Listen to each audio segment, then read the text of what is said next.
Good afternoon, dear students, and welcome to your word lecture number 2.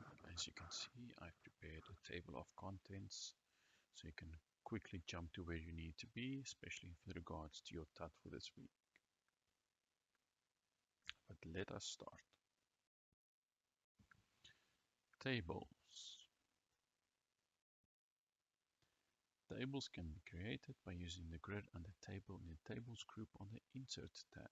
So you are going to Insert, you click on Table, and then you can either say Insert Table, or you can select some text and say Convert Text to Table as another option, especially if you've got text that's maybe in the CSV, separated values format. By just selecting Insert and Table, you can then select a 2x3 or a 5x5 or whatever table you need.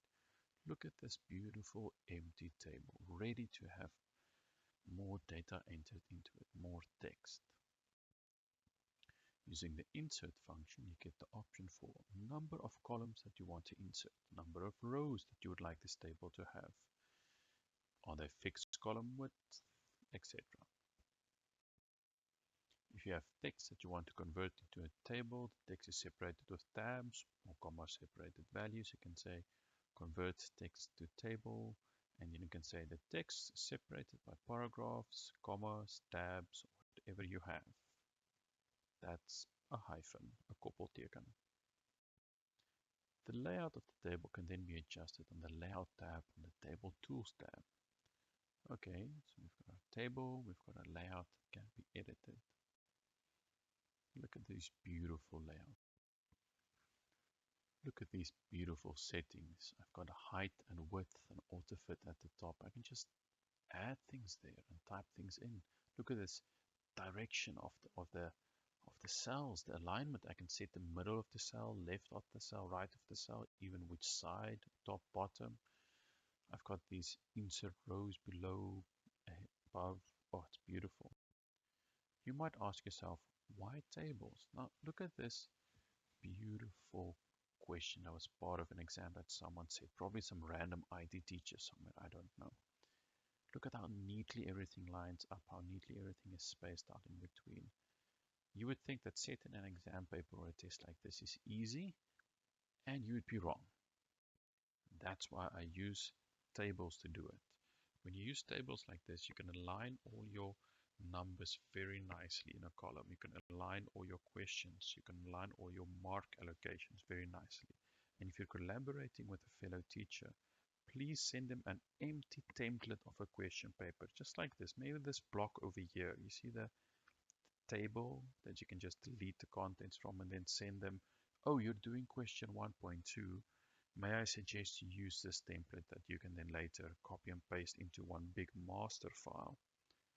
It just makes your life way easier. And yes, in the past I have collaborated with up to 7 teachers on setting exam papers. And then tables make your life so much easier. When you click on a table, please remember that more options will appear at the top. Table tools specifically. Things that I use a lot here. Alignment, definitely. Sorting, maybe no. This. Insert a row above, below, to the left or to the right. I use this a lot. The alignment, and this is probably what I use the most. Captions. Okay, let's caption things. A caption is a numbered label such as figure 1 that you can add to a figure, a table, table 1, an equation, or another object. Captions can be used to create a table of the captioned items, for example, a list of figures, a list of tables, and a list of equations in your document. To insert a caption, you select the figure or the table or the equation that you want to caption. You open the References tab. You click on Insert Caption, and then you have your captions group. Suddenly, when you say Insert Caption, you get the option to fill things in, to select the label. Is it above it or below it? That new label numbering, auto caption. But I maybe just fill stuff in, select where it should be. Inserting a list of table figures or equation. Again, you go to References tab, Captions group, and insert a table of figures. Look at this. Table 1, and your nice caption below it. How do you do a table of contents? Let's see. I've only taught this to you twice now. All documents have a table of contents or after the cover page. Well, all documents that, turn into academic essays anyway. You create a table of contents when applying heading styles. For example, heading 1, your main heading, heading 2, your subheading, or heading 3, your sub-subheading to the text that you want to include in the table of contents. Microsoft Word searches for those headings and then inserts the table of contents into your document. Table of contents cannot be created if you don't make use of heading styles in your document. Inserting a table of contents is pretty damn easy. Once you've marked things as heading 1, heading 2, or heading 3 styles, you can just click on the table of contents under References and say Insert Table of Contents. You choose the one that you want. Once you've changed things around in your document, you can click on your table of contents and click Update Table and update entire table. Here it seems like there is some kind of a dumbass who tried to insert the table of contents without marking any of his actual headings under the heading style. Why would you do that? But don't worry, you can still go and do it. Mark things as heading style and then update your table. There's the button. Here we have more options. If you click on Table of Contents and Custom Table of Contents, if one of these 3 default options did not make you happy, you can show page numbers or write align page numbers. You can have tab leaders, be dots or other things. You can have 2 levels, 3 levels.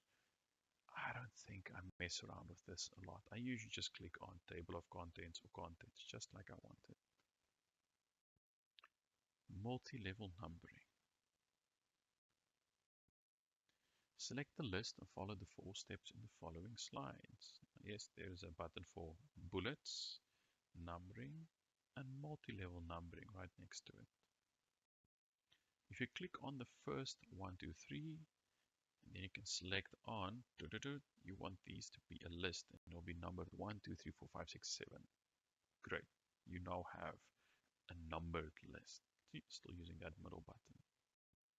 Then open a drop-down menu under multi-level list and select the following options. Oh, so there's a number, then it's like a sub number, like a sub number, and then it looks like 1, 1, 1, 1, 1, 1, etc. Multi-level list. Step 3. Open a drop-down menu under numbering, change list level, and select the level of your choice. For instance, here we're going to mess with the level 3, which would be that one, level 3. Open a drop-down menu under multi-level list and define new one. See, define new multi-level list and change the number that has been fixed, the number 7 example below. If the number is greater, it has to be counted automatically. So now you're changing your third level to start with a fixed thing like 7.11, and then it'll be 712, 713. How do I know this? I've done this before. Open the paragraph dialog window and select 1.5 centimeter hanging to remove the big tab spaces if you want smaller spaces. Remove the don't add space between paragraphs, the same style section. Look at that, a hanging indent. Much too large. That's what you're going to end up with, something that looks like this. Multi-level numbering. Kind of useful to master in an exam or test situation. Will you believe me that I kind of try and stay away from something that's numbered 711 or 712 in exam paper. It starts looking, in my opinion, very cluttered. So I probably stick with either 71, 72, 73 or 7A, 7B, 7C, 7D, etc. You always have to think about the reading level of a question paper. Like, I don't put large paragraphs of scenario descriptions into papers anymore because that's penalizing the kid who cannot read fast enough, and it's not always necessary. most of the time it's not. So think about the reading level.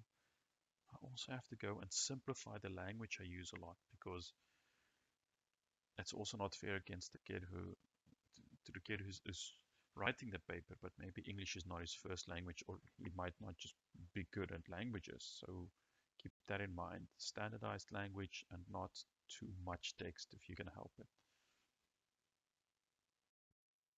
Extra tips: first and second level numbering, 1 centimeter hanging; third and fourth level numbering, 1.5 centimeter hanging. Columns with added borders. Select the information, then go to Page Layout tab, Page Setup group, Columns, and select 2 columns. In other words, you are highlighting these 2 paragraphs. You go to Layout Columns and you say 2. Turn them into 2 columns for me, please, Word. Then you've done this. Now what do you want? You want borders around them. Go to the Home tab, Paragraph group, then open your Borders function. I use this a lot for borders. We want a border around each little paragraph there. Click on Borders and Shading at the bottom. Side note, remember section breaks. If you want to have a break between different sections in formatting in your document, you also get different column breaks. You can have a column break to just start a new column, to move the text to the new column. So going back, select the box, style, color, width, and then OK on a Borders and Shading dialog window.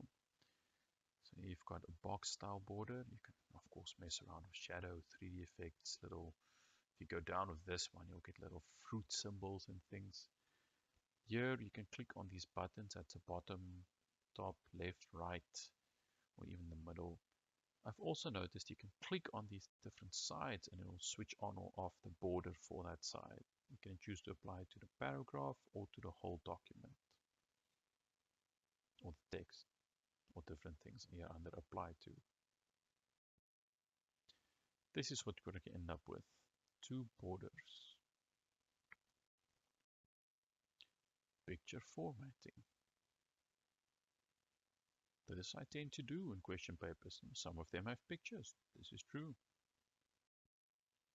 Select the picture and turn it the way you need it to be. See, this one is upside down, almost like I messed with it on purpose. I can click on this rotation handle and just click and drag it back so it's upright. Sizing handles, if you want to make it larger or smaller. And then it's going to end up looking beautiful like this. You can use the More Rotation Options function under Rotate, Arrange, Format, Picture Tools. There, see? Picture Tools, you click on the picture, more picture tools appear. Everything from little border styles, layout, position, I use a lot to make it sure it's either behind the text or wherever I want it in line with the text. Rotate it, more rotation options, cropping it, sizing it. Rotation 0 here, see, it's now upright. It's almost like I ask you to rotate something in your TOC. Crop, oof, I use this a lot.